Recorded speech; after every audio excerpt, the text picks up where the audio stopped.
Come down.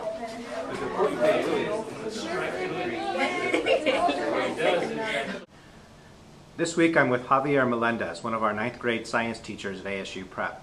Mr. Melendez, could you talk about your teaching career prior to coming to ASU Prep? Sure. It's hard for me to believe, but I've been teaching now for 20 years. I've taught 16 years in the public schools, and then I taught 4 years in the private school setting, and now I'm back in the public school setting, and I'm really excited about ASU Prep. Great, and this is your first year at ASU Prep. What are your impressions so far? You know, this is, I love the energy here. I love the optimism, the collegiality. I just think it's a great staff, a lot of support, and the kids are really great. I mean, it's a diverse group of kids.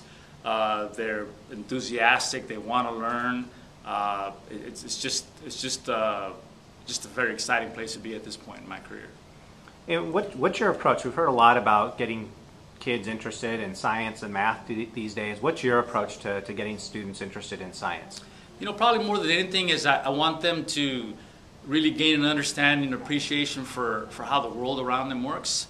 I think that we live in a fascinating world, the universe, and I think that if students or people develop an appreciation for that, that's just going to foster a lot of self-awareness.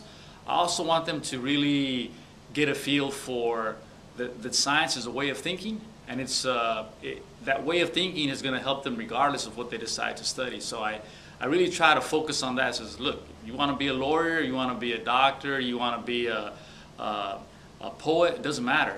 Your understanding of science is really going to help you regardless of what you decide to study. So I'm hoping that I can really convey that. And what are some of the things that your students are going to be working on this year in your class?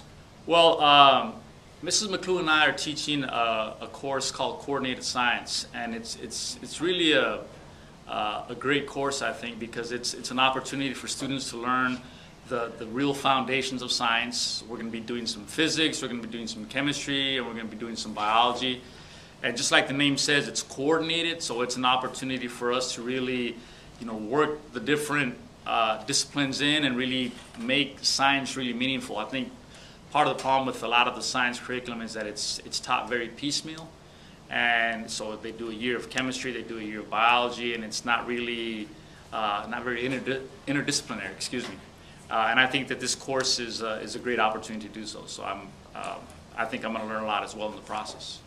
And ASU Prep is using the Cambridge curriculum. What are your thoughts on the Cambridge curriculum, and how does it compare to other curriculums that you may have used in the past? You know, I've actually taught advanced placement physics and calculus as well in the past, and so I really like that idea of having that goal of something to measure you against other students across the country. I think the thing about Cambridge, which is actually relatively new to me, but I think it's great. I mean, it's actually even more universally recognized. It's international, so I love the goal that it sets for the students and for the teachers. It's rigorous. Students are going to have an opportunity to really measure their ability to compete globally, which is an absolute necessary these days. So you're obviously very busy when you're here at ASU Prep, but what do you like to do when you're not teaching? You know, I have a 6-year-old daughter and I have a 4-year-old son, and so they consume most of my time. I really enjoy being around them and my wife. I'm a family guy, so I really enjoy being around them. Well, you've certainly demonstrated that you're one of the top science teachers in all of Arizona, and the students at ASU Prep and all of us here are certainly lucky to have you, and we're glad you're here this year. Thank you. I'm very fortunate to be here. Thank you.